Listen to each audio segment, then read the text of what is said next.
Samantalang undefeated naman itong si Edwards sa record na 8-0 sa kanilang sakupaan ni Cuadro Alas Casimero.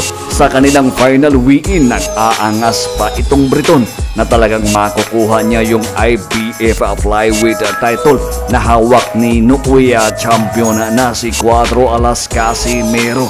Ang tanong, paano nga ba ni Alas binaklas at binigyan ng kaisa-isa at unang talo ang nooy undefeated na si Charlie Edwards? Bago po ang kanilang naging laban, matunog na po yung pangalan ni Cuadro Alas na kung saan dito sa nasabing laban ganap na po na 2 Division World Champion itong kababayan nating si Janriel Cuadro Alas Casimero. Nananalasa po ang lakas ng kamao ng Pinoy na si Alas.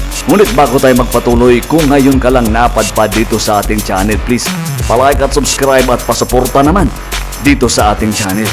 Balikan po natin ang ilan sa mga highlights ng kanilang naging laban. First round ng kanilang sagupaan, kung mapapansin natin is talagang sinusugod na agad ni Casimero itong dipinsa ni Charlie Edwards.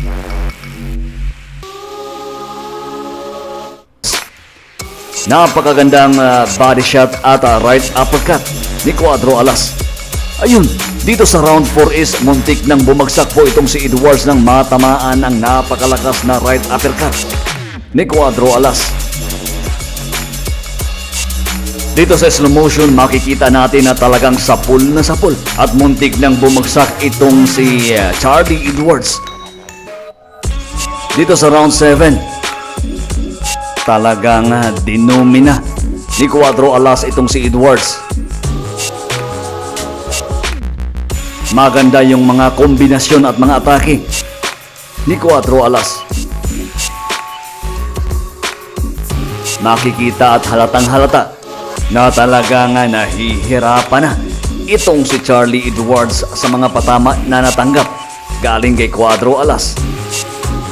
Talagang napakasulit at napakalutong ng mga binibitawang suntok ni Cuadro Alas. Ang right hook ni Alas.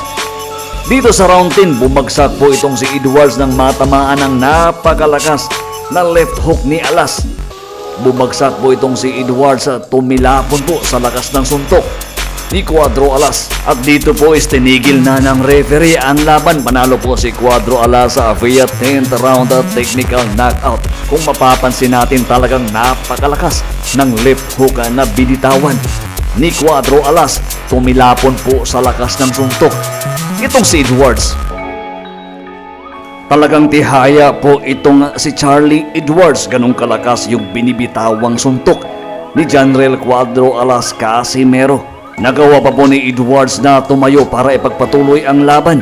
Pero talagang hindi na sinayang ni Alas yung pagkakataon. Napanatili po ni Cuadro Alas ang kanyang IBF Flyweight title dito sa challenger na undefeated na si Charlie Edwards.